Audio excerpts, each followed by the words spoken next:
Hello, and welcome to the Unend Season 2 Roundtable. I am your lore keeper of the Midst Cosmos, Jared Deiro. I am joined here today with the creators, narrators, and cast of the psychedelically other cosmically podcast Unend. We have third person here with us. Third person, of course, being Sara Wile, Zen, and Matt Roen.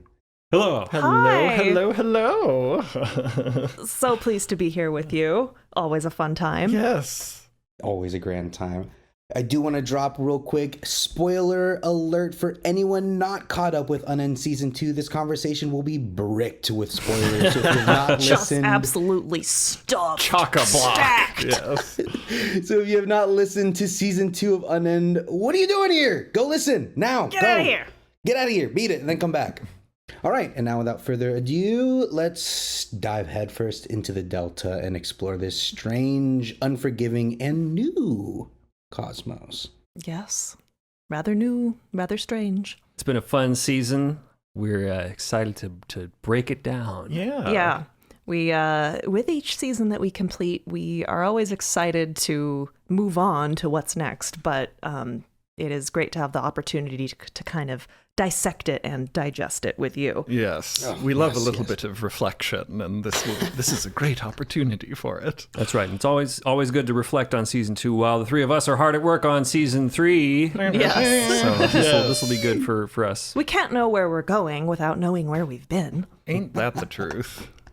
Oh man, I feel like I'm in an episode right now with how synchronized this conversation is between the three of you. It's like, but yes, I mean, it's season 3. I'm so excited for that. This season had so many different avenues and moments and explorations, new things that we kept dealing with, and every episode, twists and turns.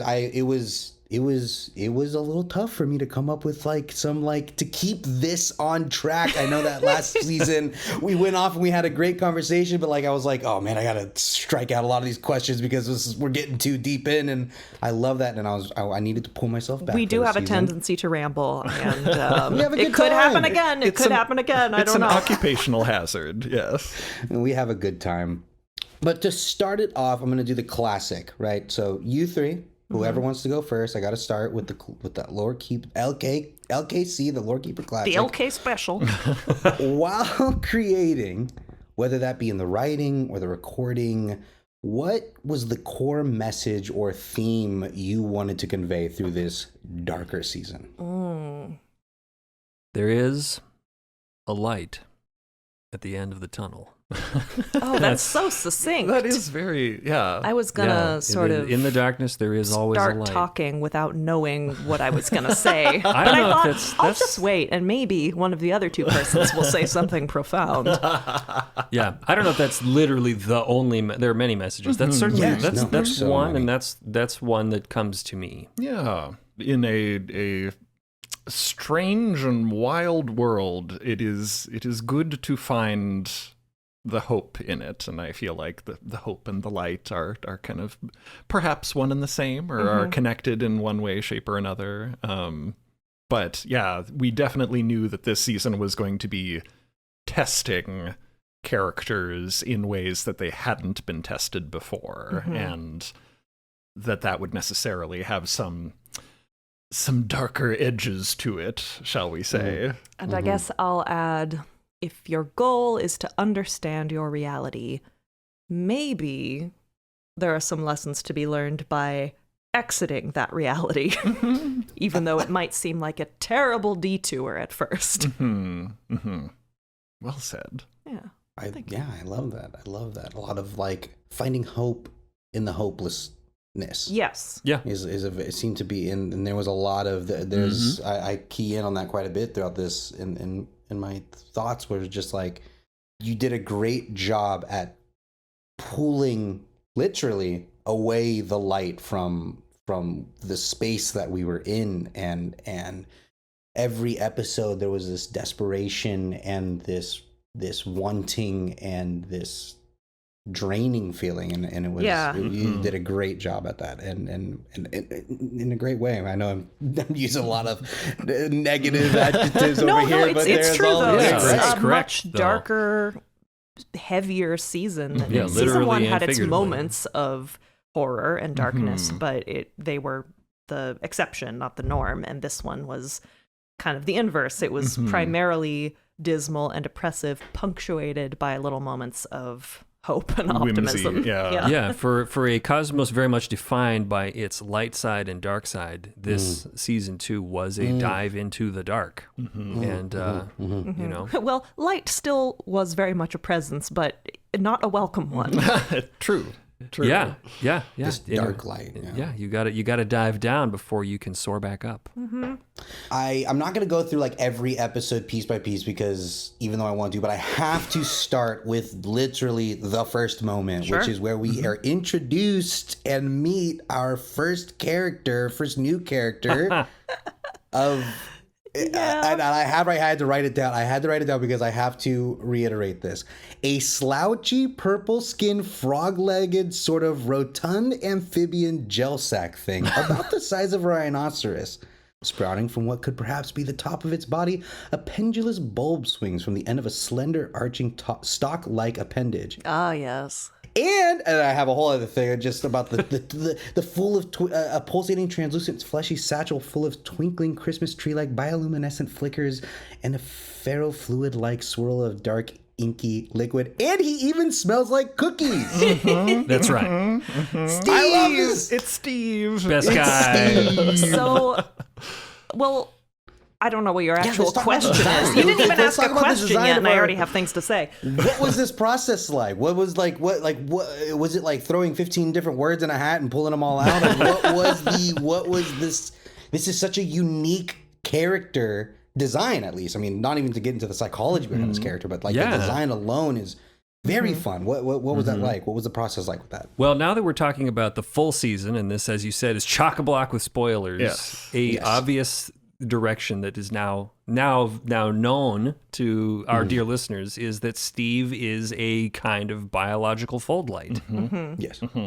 This method the Midst Cosmos people came up with to create a kind of AI, I guess we could call it, actually happens to mimic the way that consciousness is literally represented in one other branch on the evolutionary tree somewhere out there. Yeah, so he is literally designed and was designed from the get-go to sort of represent a biological evolution of a sort of a fold light adjacent organism. Yeah. So that's where we started. From the get-go or from the gecko? Gecko. I was shall thinking we that too. say? Thank Yeah. you.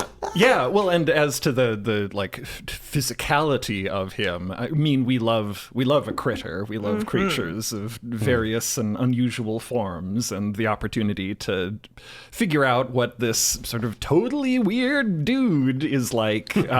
But to also imbue him with kind of these unusual, well, what we hope to feel more usual elements, like a normal name like Steve, and his ability to communicate with the crew and have sort of these perspectives that are maybe more similar to what the listener might assume about realities.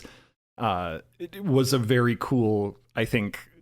I'm very pleased by how that ended up turning out. I think it provides an interesting, reflective opportunity for the crew of the ship to consider how and in what ways sort of their assumptions could be challenged. And hopefully, likewise, for Steve, too, throughout.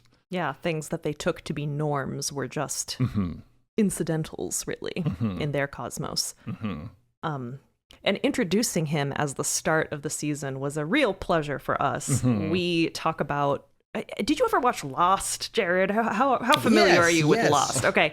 One of my favorite things that Lost does or did is end a season in a completely batshit way that just has you frothing at the mouth for more. Then you wait however long, come back, finally it's time for the next season.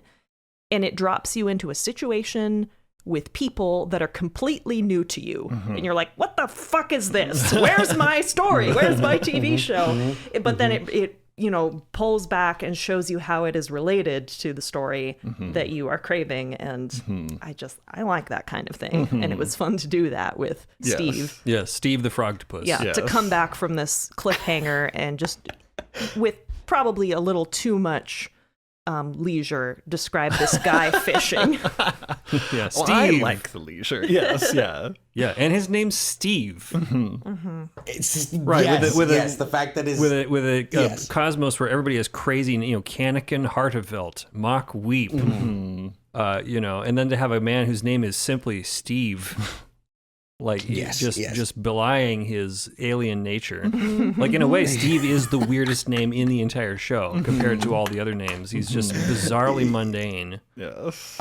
You have to go to another universe to meet a man named Steve in the midst cosmos. And then there's Guy. And Barbara. Barbara. Yes. Yeah. Yes.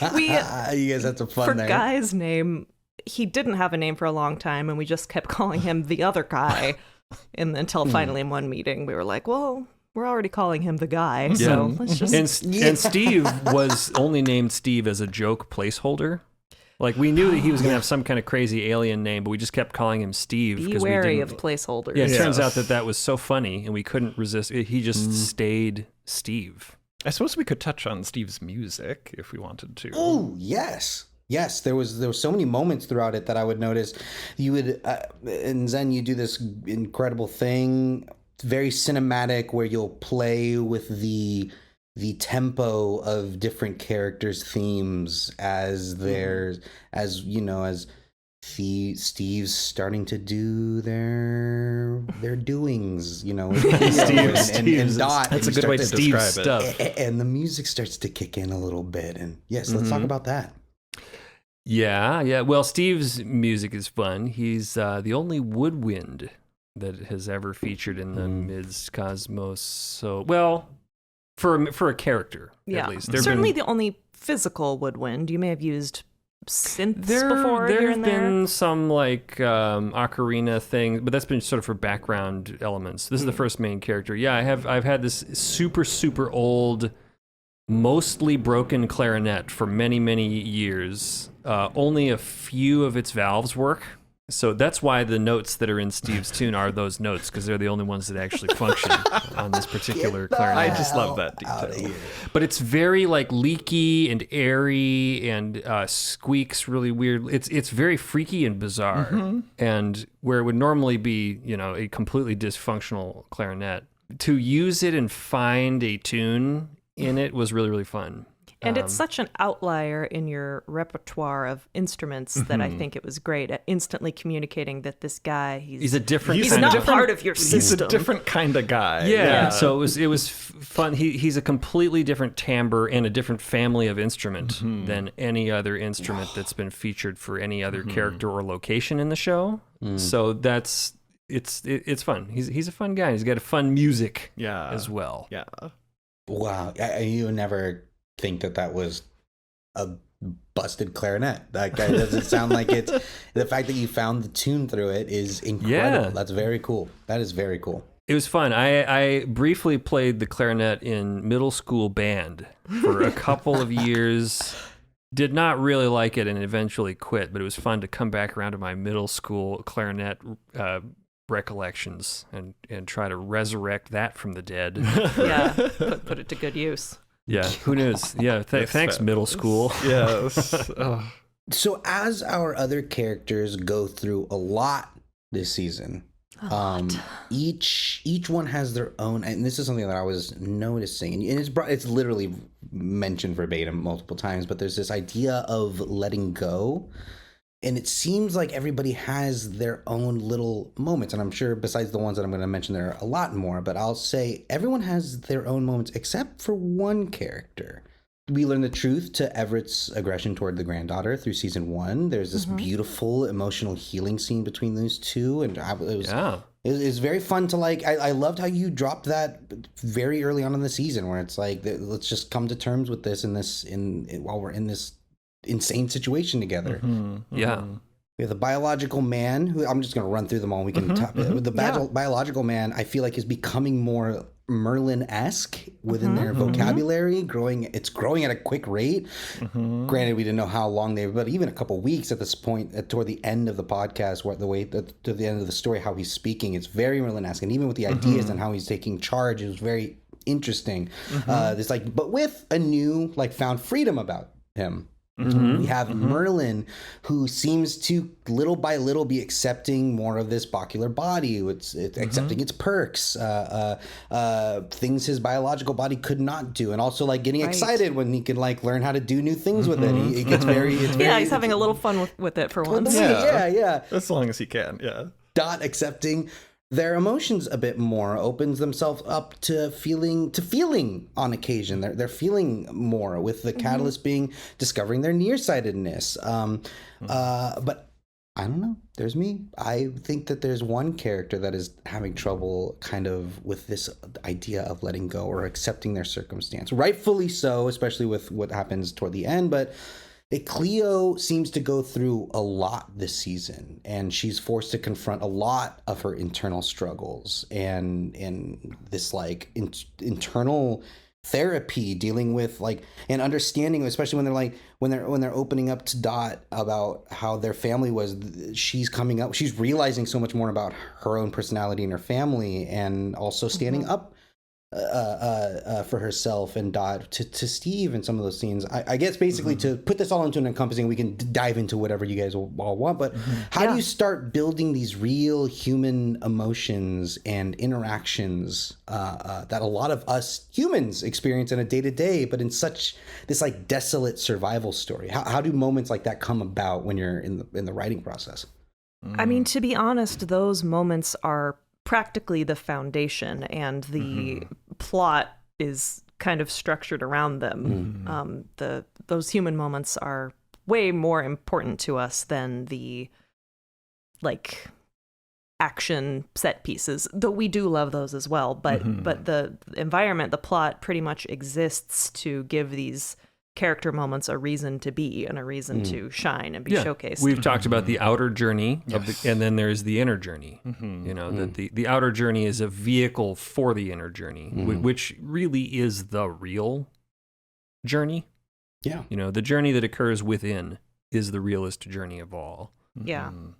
But it is we just enjoy thinking through what people would be feeling like if they were in this situation, and trying to remind ourselves to look at every character and consider every relationship and just kind of logically, based on what we've established about their character, try to set up what they would be going through because of this situation.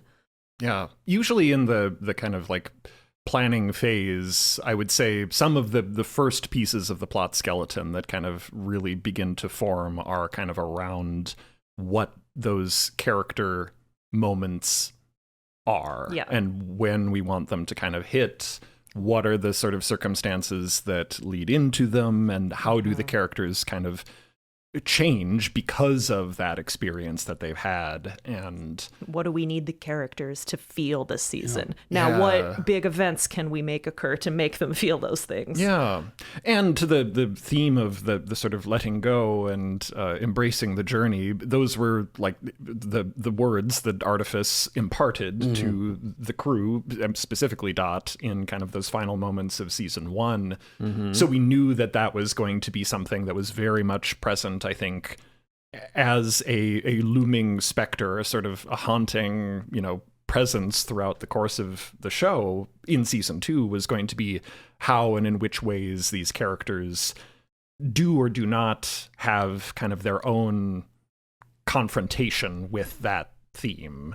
How well do they take it? Is it successful for them? What challenges does that bring up?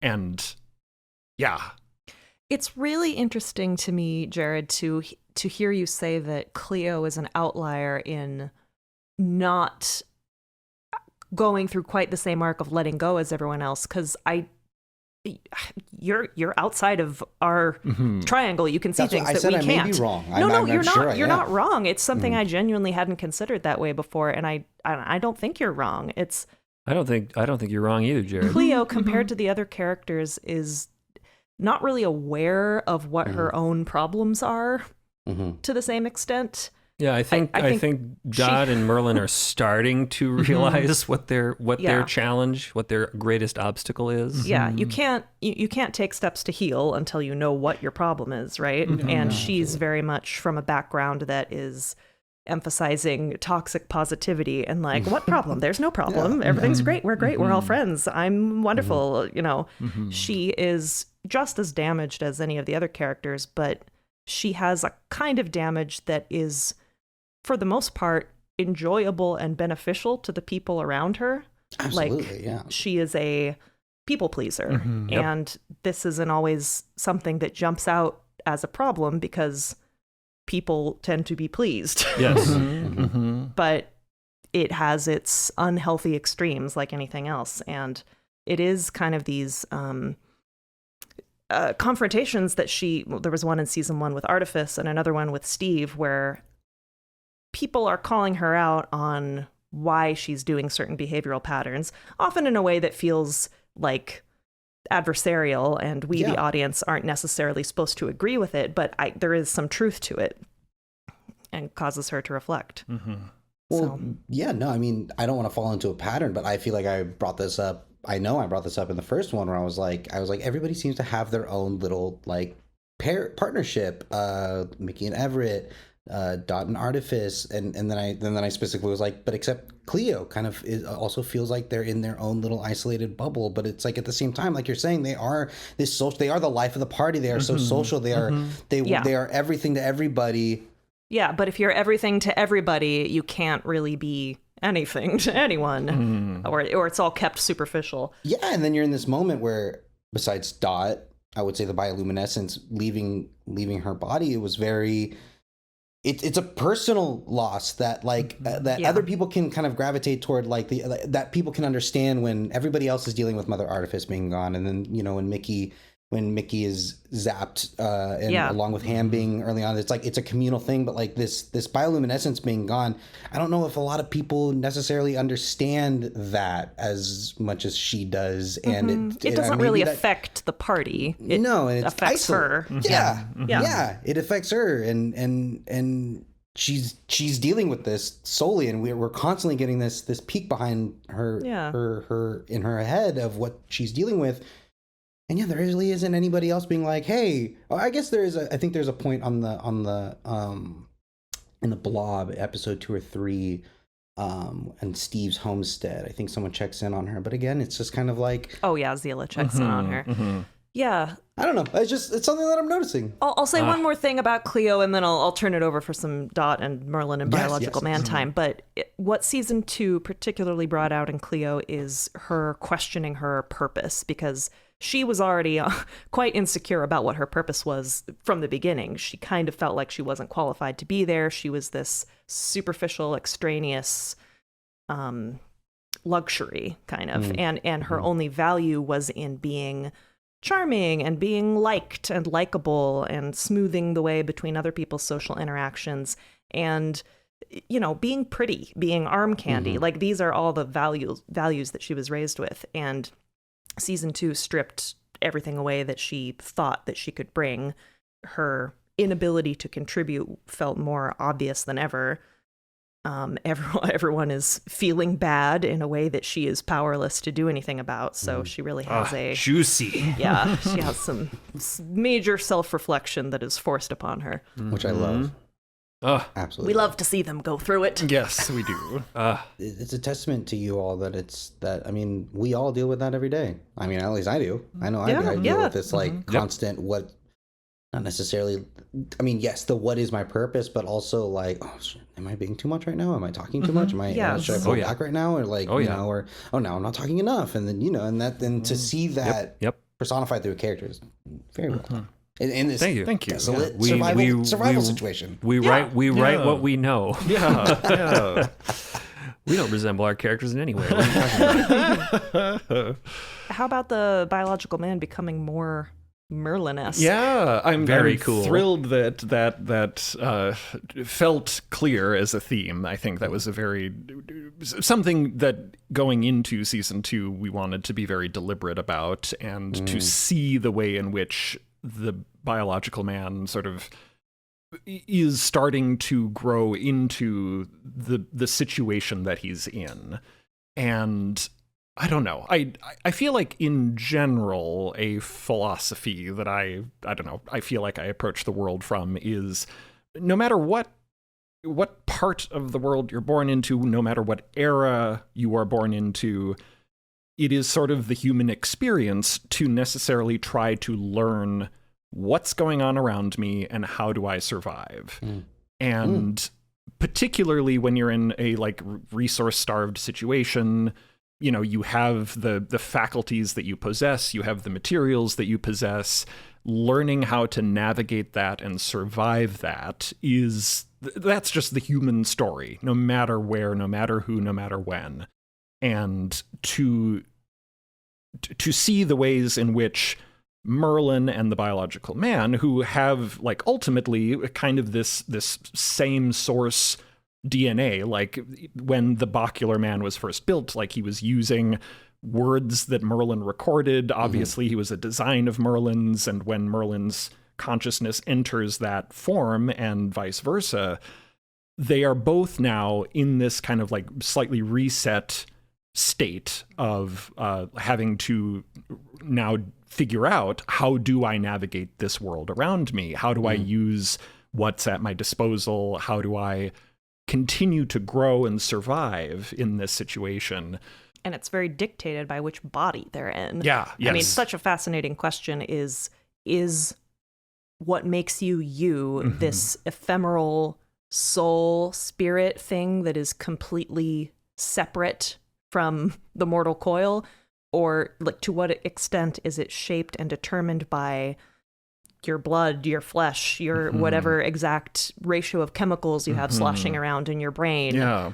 Well, and the question of memory, too, I think, comes up in a big way this season. Like, we see the biological man starting to apparently access some of Merlin's memories that are somehow in the juicy body part that he's now in.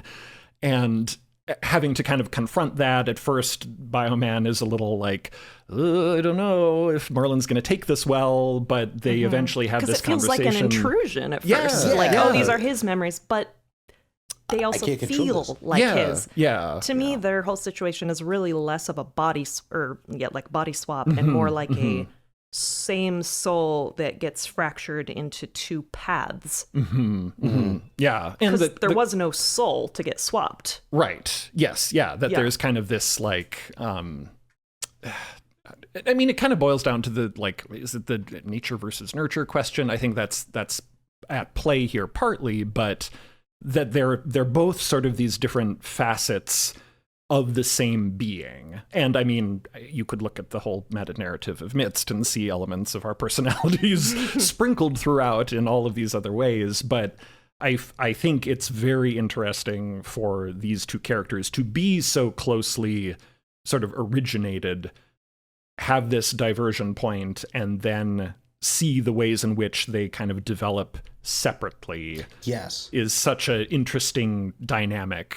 I'm very fascinated by that, and the fact that whole thing emerged as sort of a like, shit, we have to solve this unwinnable situation in season 1 has just made for such a rich, fertile ground, I guess, to grow those stories out of. And I feel like that's so exciting for you all to be able to explore that more and understand exactly this. We've never experienced this a concept of an idea. So like when you do start tapping into somebody's memories, especially with something that has the mental state of a like a baby almost, kind of now developing and understanding and learning, like you said, it's part of the human experience, but then also now I have access to these memories, and now I'm kind of slowly I can't help but now just like become this because person. I have these memories, it kind of feels like that's me now. This is confusing. How do I not? Like, how do I separate that from this? But also some of these memories are mine. And I'm new to memory. I don't really like memory is kind of a new,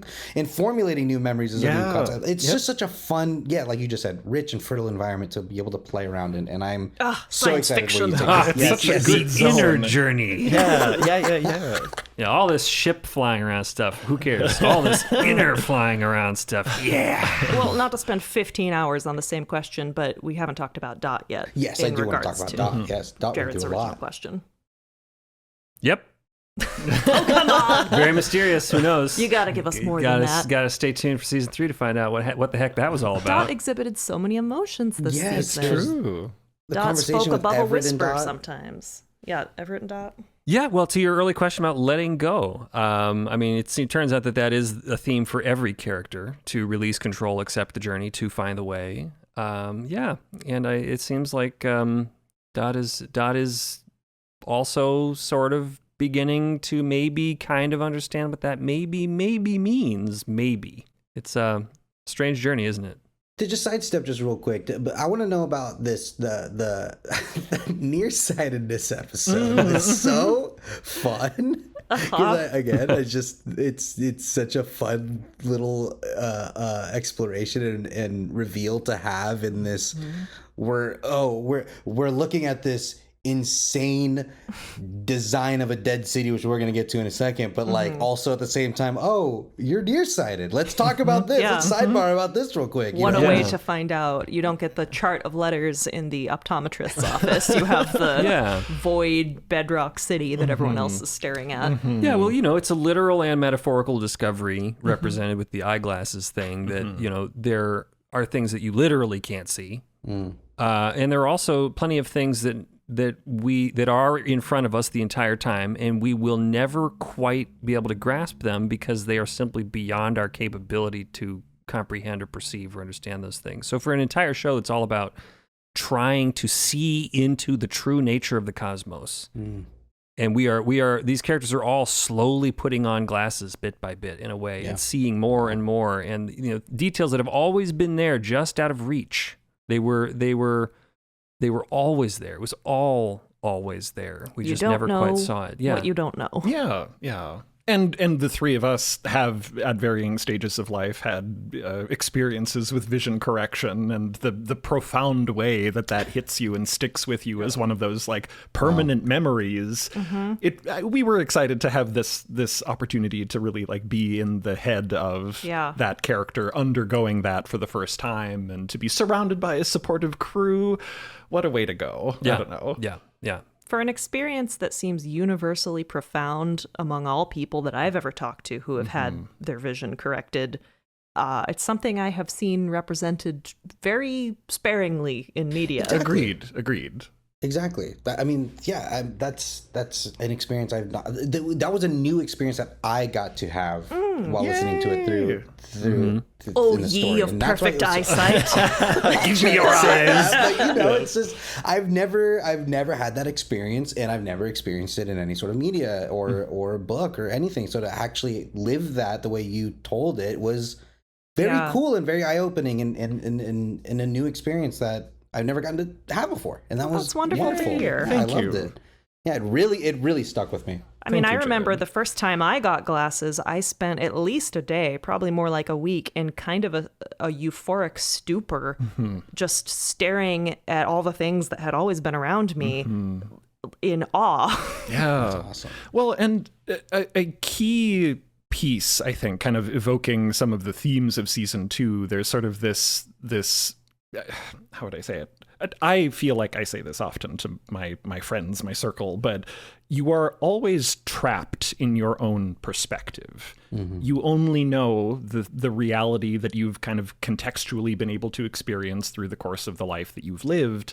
And to be kind of confronted with various points of perspective, like a little perspective goes a long way when you go and visit a new part of the world and encounter the people there and, meet someone with a different background from you or exist in a city or whatever. There are always varying versions of new perspective that are kind of presenting themselves to you throughout your lived experience. And to get to be with characters as they are encountering those moments of perspective, especially in a show that is sort of all about like, oh, wow, I'm taking this new information in, I'm questioning what I have experienced so far, and here's how I grow or change from it. Like, if I had to boil everything down to its barest essence, those are the things I would say about it. And trying on a new pair of glasses is a very simple, straightforward metaphor for that. Yeah. Yep. Mm-hmm.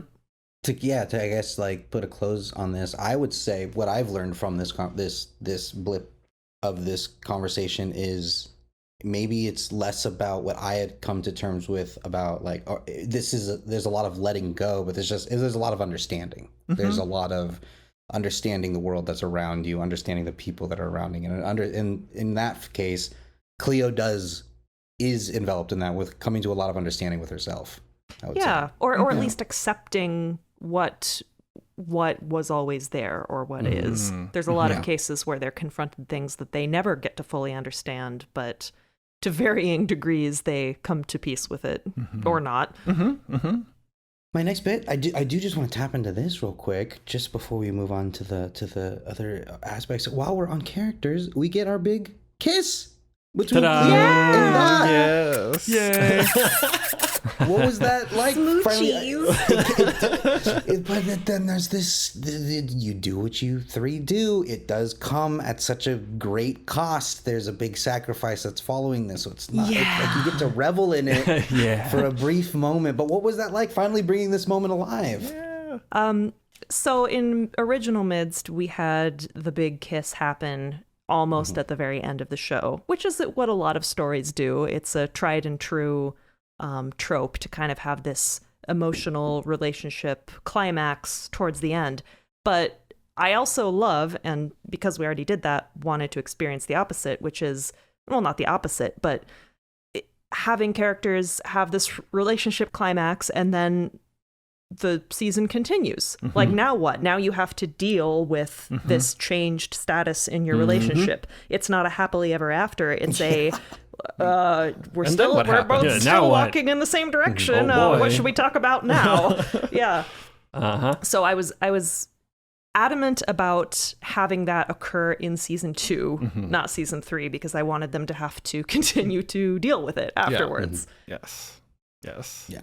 This is known. I love the romance. I'm always looking for opportunities for the romance, and was just really, I'm pleased with how that scene came out. I think we hit the mark that I was hoping for. It's lovely. And that was also, I haven't played too many characters or scenes where I've had to like be crying and sobbing. Zen's really been around the block with this particular thing. Dang it. Weep is always literally his weeping. name. But it was new for me and kind of an acting challenge, and it's not necessarily one that I'm the most experienced in or comfortable with. So I had a special technique to get myself into the right mindset. Tell the technique. Which I will share. I felt a lot of pressure wanting to like, those sections were a retake, to be clear. Like, we recorded it all together like we normally do. And then upon reviewing it, I was like, Cleo doesn't really sound, it's not real enough. It's not sad enough. I need to retake those lines later. And so the day came where I had to do it. I couldn't put it off any longer. And I felt intimidated the whole day. And I was like, okay, I just have to hack this. I don't feel comfortable with it. I don't know how to do it raw.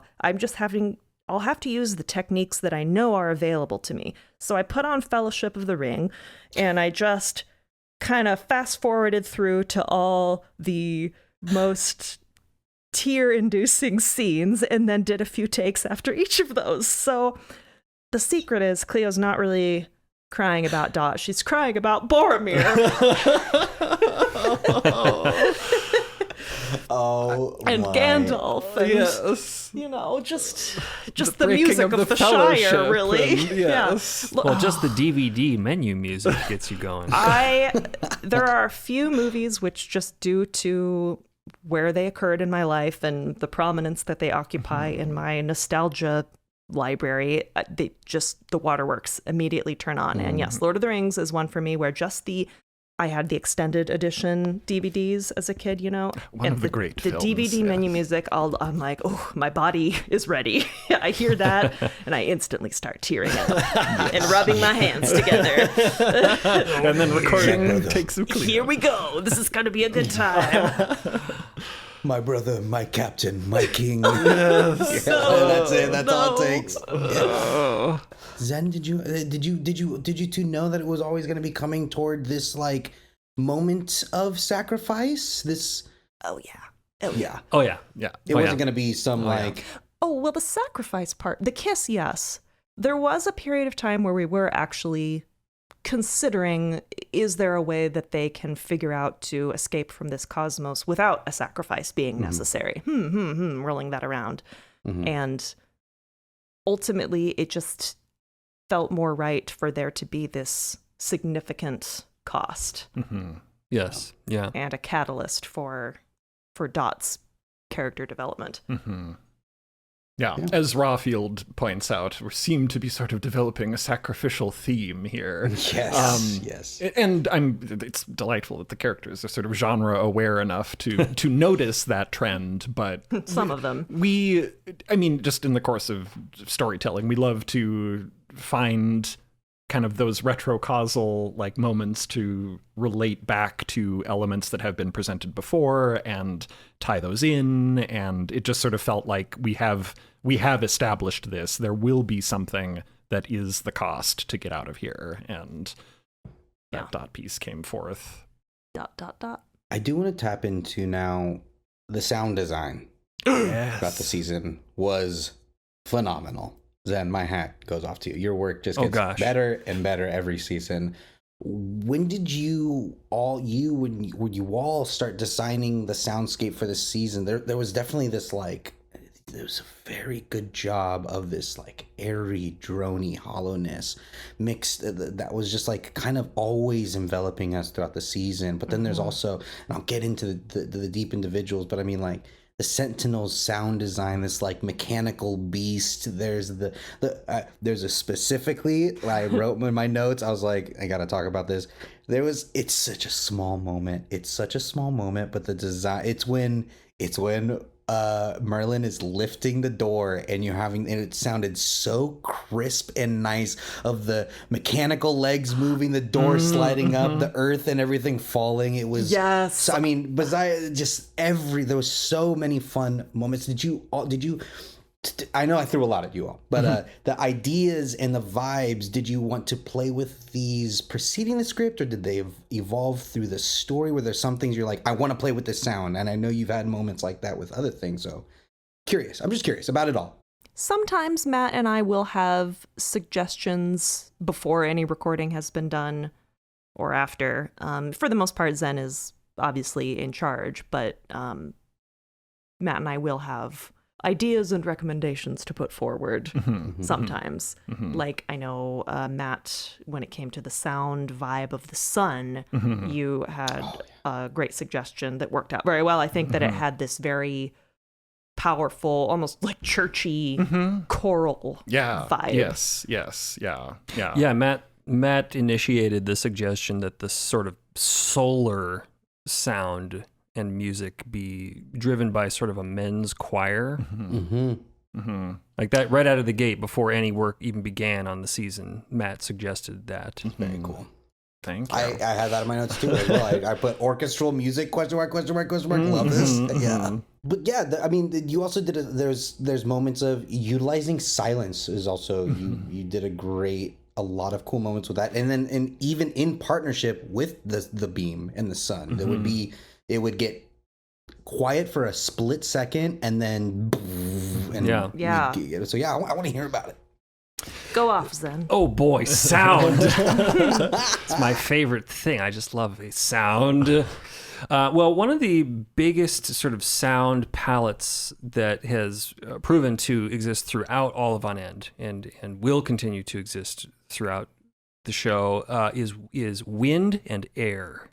I mean, for a show that's really much about space and distance and voids and flying and going and swooping and caves and chambers and huge environments of haunted emptiness. How do you make the sound of space? And in the traditions of sound, the most legendary form of sound for any of that's been used throughout radio theater and film and everything is air and wind. I mean, wind is one of the most totally invisible and absolute elements of sound design that is featured. Atmospheres and air tones and room tones and just different voices with the whistling wind, the movements of wind, fast, slow, scary, subtle, warm winds, cold winds, Mm-hmm. So for season 2 in particular, which is in this humongous, void cave Dyson sphere universe, season 1 was a lot of like high altitude winds and harsh winds and cold winds and dead winds. Season 2 is very much eerie and hollow drones, like you said, Jared. So for me, wind collecting. Yeah. I want to interject with a quick story of Zen will go to such lengths to obtain the proper sound, ideally from an existing environment. And on at least one occasion, went out like in the middle of the night to a parking garage in order to record a silent, cavernous, echoing space at a time of day when it wouldn't be full of, noise and traffic. That is so sick. Yeah, going on a lot of field trips to find air sounds and wind sounds and the sounds of hollow space. Yeah, I definitely bicycled out to a few gigantic industrial parking garages in the dead of night, sneaking around with my microphones, terrified that I would be arrested at any moment as various security cameras observed me. There's something very illicit feeling about recording. But what are you out there using? Are you using like a task cam, or are you out like, is it something much gnarlier, something? Well, I do have my super trusty old Zoom H4n, which is now getting very long in the tooth, and a lot of its buttons don't work anymore. But it is the original recorder that I recorded the original season 1 of Original Midst with, and I still do have that. It's venerable. Yes. I do take that out with a couple of other microphones. I can do 4-channel recordings with it, but I easily bike out with that to different places. But yeah, lots of weird late night like industrial caverns and like underground, underground industrial parking ramps, and recording things through like drain pipes, and lots of wind sound for season 2 in particular. So building a big library of air sounds and wind sounds. Different from the high altitude wind and air of the upper and the deep fold, is a big part of the sound tapestry of Unend season 2.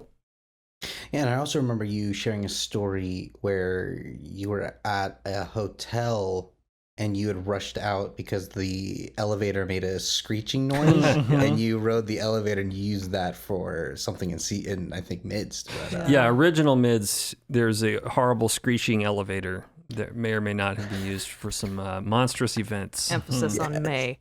And the door noise that you called out, Jared, I believe was also a particular piece of machinery. Yes, that the door that Merlin lifts, wasn't that scissor lift? Yeah, the horrible bacular screeching of Merlin trying to crank open the heavy doors was the original YouTube video trailer for Unend, which features the three of us in another dark void, addressing the camera, telling you about this new show, Unend, coming up. There was this mechanical scissor lift that our gaffing team used to go up into the rafters to mount lighting. Something was the matter with that scissor lift, man. It was not well. It was not okay, and it would screech and grind up and down. And I recorded it. We're trying to shoot this trailer, and I'm running around trying to record the scissor lift at the same time.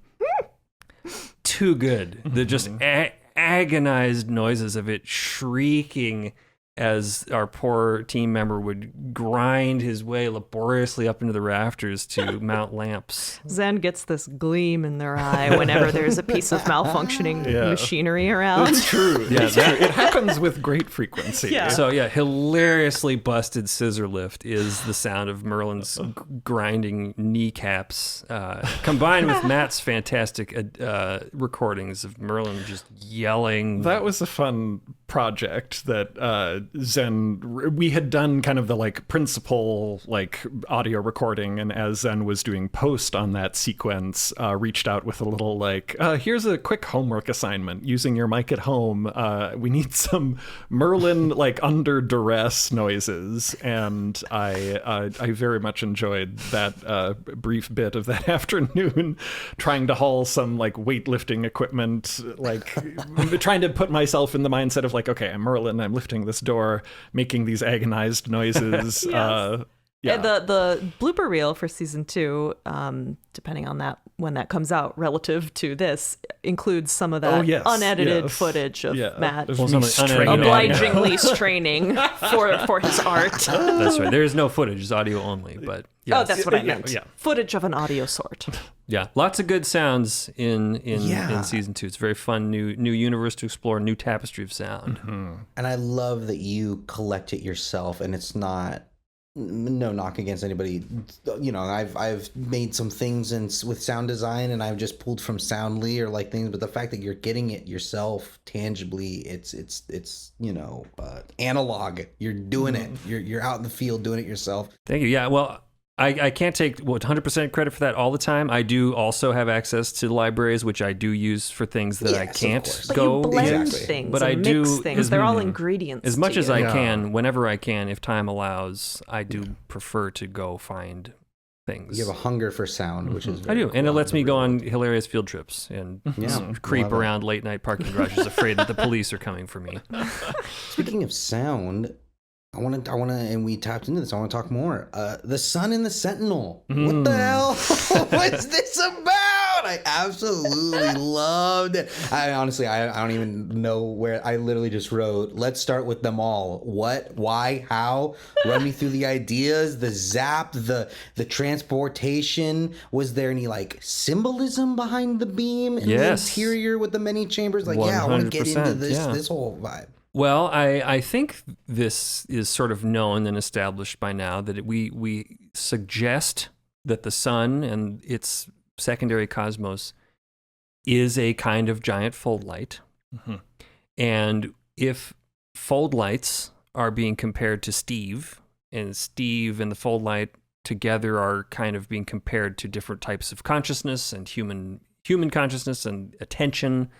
We have heard that attention is a beam of light that you direct, and a giant fold light with a beam of light that it directs as his attention moves from point of focus to point of focus is just a macro piece of that symbolism writ large, I think, with a kind of mind or a mind's eye focusing the light of its attention on things. It's just there as another piece of that kind of fractal pattern, reinforcing that perhaps attention, perhaps consciousness, perhaps fold lights are all interconnected. They are different scales: gigantic scale, medium scale, human scale, microscopic scale. Mm-hmm. You know, the fold itself is a sea of organisms that respond to the attentions of light. Yeah, they're all different, like you said, different scales of the same idea, which is essentially sort of that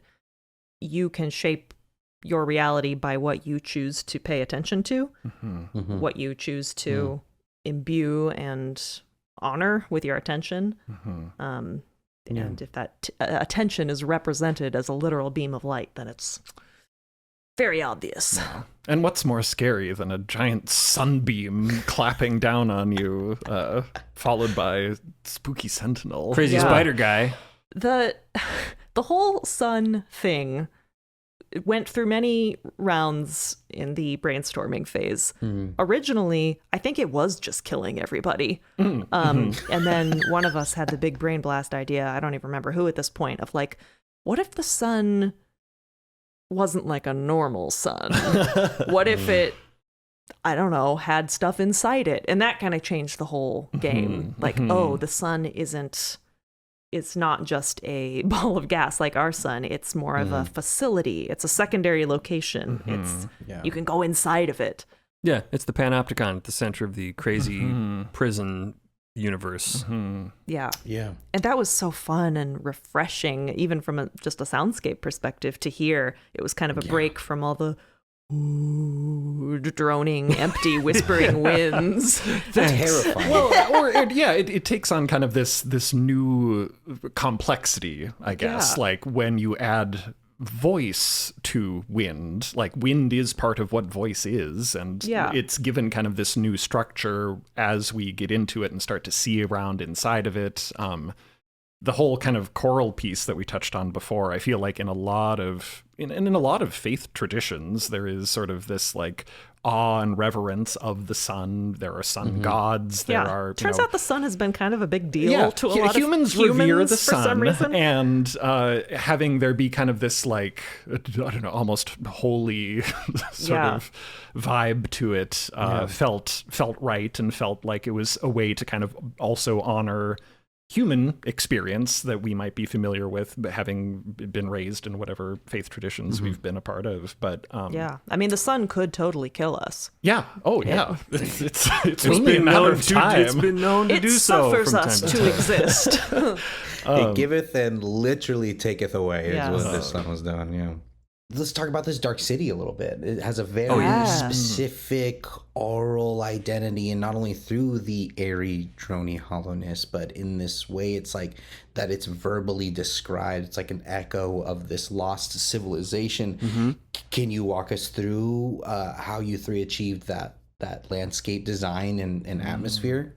Was it always intended to be this civilization? Because there was this balance throughout the beginning, and then it's like, I think that then it comes to the theory of, I'm curious. Yeah, we definitely wanted to draw out the tension of, was this actually a city, or is it just nature that's city shaped? And by the end of the season, the needle definitely seems to be tipping more in the direction of there was a civilization here. We did choose to leave it ambiguous as to why it's no longer there, though there are some clues that indicate certain outcomes as more likely than others. Yeah, we knew. I mean, ruins are just cool. we think, and getting to get kind of boots on the ground in one, and to sort of speculate and wonder about what could have been, what could we infer. It is a very, I mean, kind of re-evoking that, like, the human experience piece again, but like the urge to find order in things. Like, we are drawn to patterns, we're drawn to trying to make sense of what is around us, how things might be used, what is the context. The brain can't stop trying to explain things, even when it's futile. And to have the crew really confronting this ruin that is sort of devoid of context, of convenient, props and products, devoid of skeletons. No skeletons. It's not a fun puzzle that's there for them to solve and make them feel like smart explorers and archaeologists and scientists. It's not for them, and it's not about them. Yeah, and I think it's really there to underscore that obsessive need to explain. Yeah. Like, it really defies explanation continuously. And even as Sarah suggested, the needle may seem to sway towards that perhaps there was a society here. That is not answered, and it is possible that there was not, and it is all just them imagining and having and experiencing this desperate need to assume that there must have been. Many times the characters are like, there have to have been people here. This doesn't make any sense otherwise. No, there do not have to have been people. No, there do not have to. But like, we need to, and I'm sure the audience feels similarly. And we as narrators are clearly like, what does it mean? We have to know what it means. And like the madness of like, we cannot just let this not make sense. Yeah, we must make it adhere to some hypothesis. Yeah, that's partly there to emphasize that element of the cosmological journey, which is that we are battling against the unknown, unable to accept the unknown, violently striving to know the unknown. Most of all, Merlin, poor guy. And yet it defies explanation. Yeah, sometimes very actively, I think we describe the feeling of it as being wrong, like comparing it to sort of this like open, tooth socket. It is a unpleasant thing that seems to resist actively understanding and context. And the material of it, which is eventually explained to be, or theorized to be, the like most basic matter of reality, is like, it may be basic and foundational, but it was never something that was intended to be interacted with directly. So it feels very spooky to just be on it, bare. And this is our first time ever experiencing zero gravity in our cosmos. So this is all here. I mean, obviously, to arrive in a dark place lit by a sun in zero gravity is also a setting designed to evoke our planet Earth experience of going to space. The eeriness and the unknown of being an astronaut in orbit, to look out into the darkness, to float in zero gravity. There is, we're evoking the known experience of space exploration, even though this is not a cosmos where we ever really go to space. Zero gravity is quite a common feature of most sci-fi stories, or many sci-fi stories, and it was fun to finally introduce it in Unend.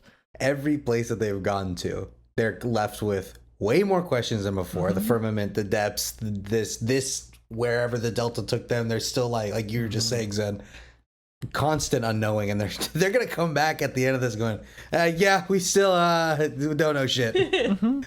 We know what it looks like, don't know anything about it though. But they do seem to be understanding more about Fold. I feel like there's a constant growth in learning a little bit more each time, a little bit more about this element. They are learning many things, they are unlearning many things, and they are confronting the increasingly massive fact that many things apparently just can't be known. They're setting out to explore with a certain picture of reality in their mind.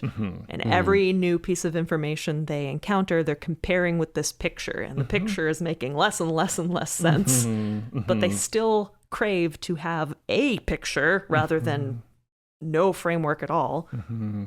With this season, did you guys know that you were heading toward this darker tone than the past seasons? Yes. Like, was it for sure like we're doing Unend season 2? It is going to be bleak and dark, and we're going to explore these emotions.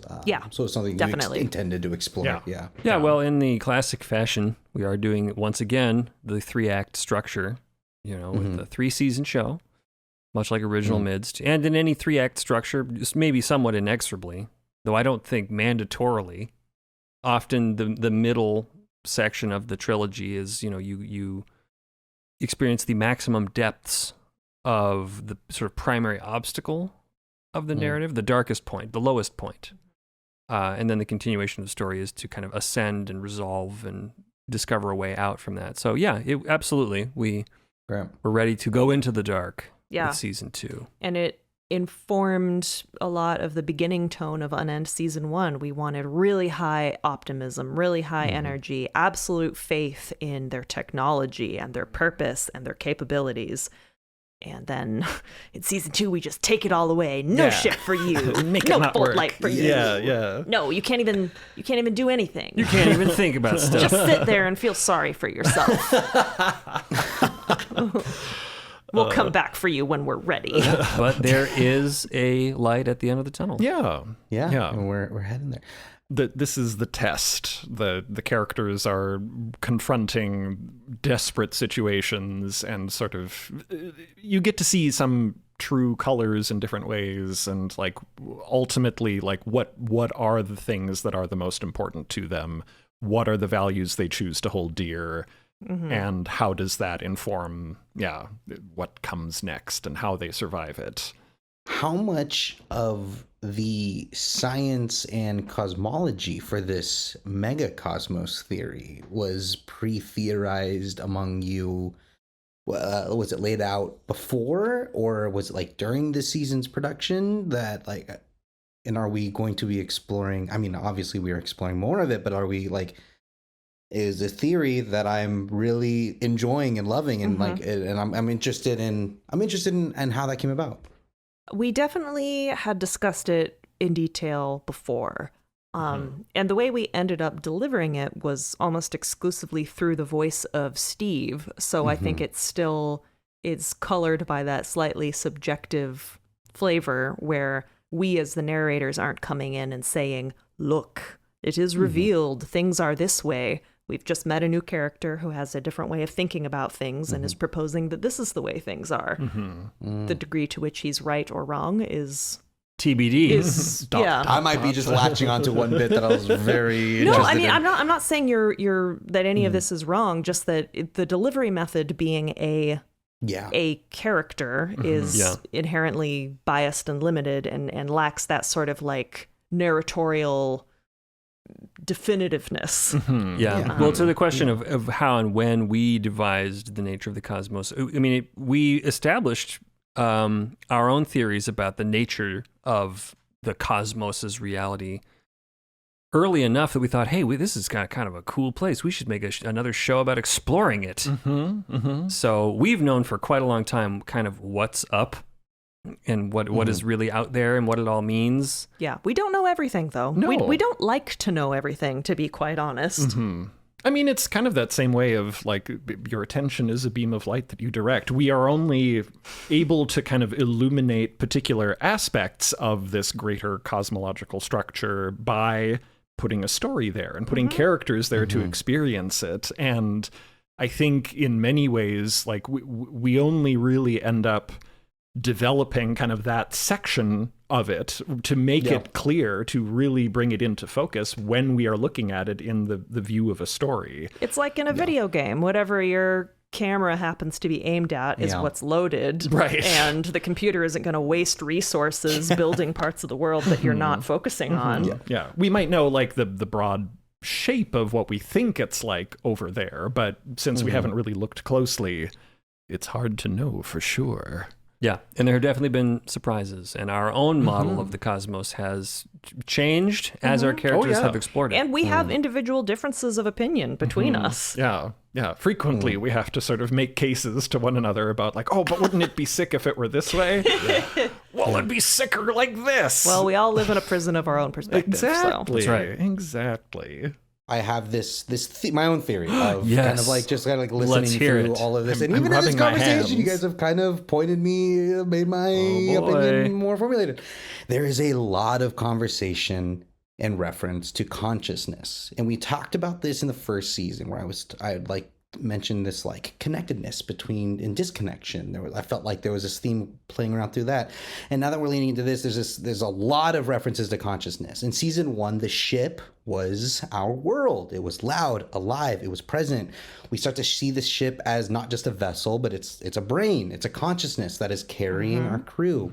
In season 2, it's dormant, it's asleep. This mirrors kind of the cosmos that we're in. There's also Steve's brain that we've talked about, and the ship's brain, very close relations. Steve bringing up consciousness a number of times. Specifically, its relation to the fold. He talks about perception and like how we all, through our consciousness, we experience different things. There's that great conversation with Dot.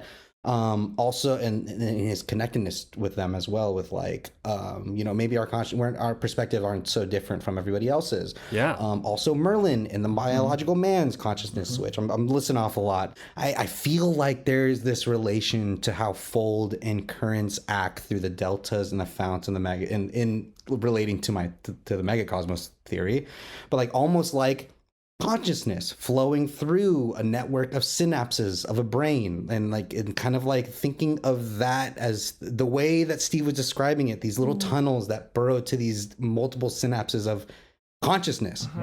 I don't know.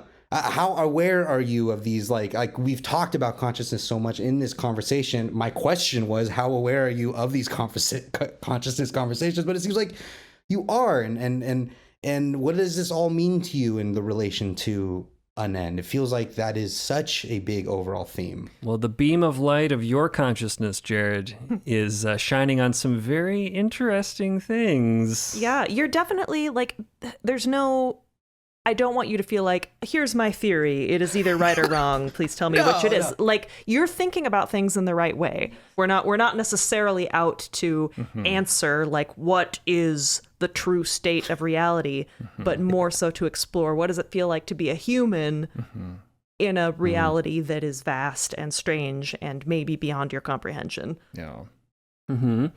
But there are many patterns going back to the sun and its demonstration of scale and light and fold. I don't know. You're describing a very interesting type of macro scale, Jared, that I would say is perhaps in keeping with certain themes. You might be on to something, perhaps. We do strive for there to be a logic where whatever scale you're looking at things in, whether it is an atom or the entire megacosmos, there are certain consistencies in theme, certain patterns. Yes. Yeah. Well, the question about these patterns and how they intersect and how they reflect and mirror each other is the fact that that's where your brain, your consciousness is going with the end of season 2. I think just is very exciting for the three of us here because we're taking the right journey together. Yes. Yes. These are the questions we want to be raising. Yes. These are And the it's observations. honestly so interesting, as always, to hear what you think, because we just get so lost in the sauce sometimes and have no idea what someone outside of our brain will see and will think of and will take away from it. So I love it. These are great questions. Yes. And more about that to be explored and discovered in Unend Season 3. Yes. Yes.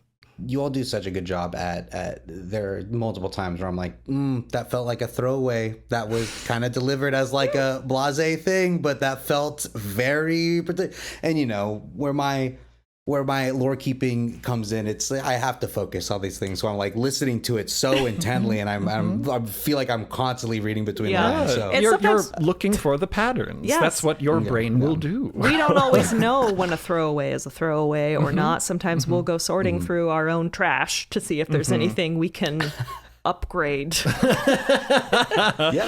No longer trash. Yes, but now a theme. Yeah. Yes. Well, that is all I've got. We've gone that's our round the hour. whole table? Yeah. To sign off, I mean, it's what's with this hallway? Did Cleo's lights work? Are we getting home? Can we really trust Steve? Also, Dot's dead? Question mark. Uh-oh. We're just sitting here twirling our mustaches and not responding. They open their eyes, so I feel like that's a good sign. Is there anything that we can get out of you from season 3 of Unend? The light at the end of the tunnel resolves. And I mean, speaking as we are here from our studio where we are in the process of outlining season 3, it's looking cool. Yeah. We're excited. We've got the goosebumps. I guess There's I'll some say thrills and chills. that even if things are continuing to look unfamiliar and not necessarily closer to home, we're bringing it in. It's all part of it. The It's all journey don't worry. continues. What I will suggest Yes. is that you gotta release control, accept the journey. You will find the way. Wiser words have never been spoken. I love it.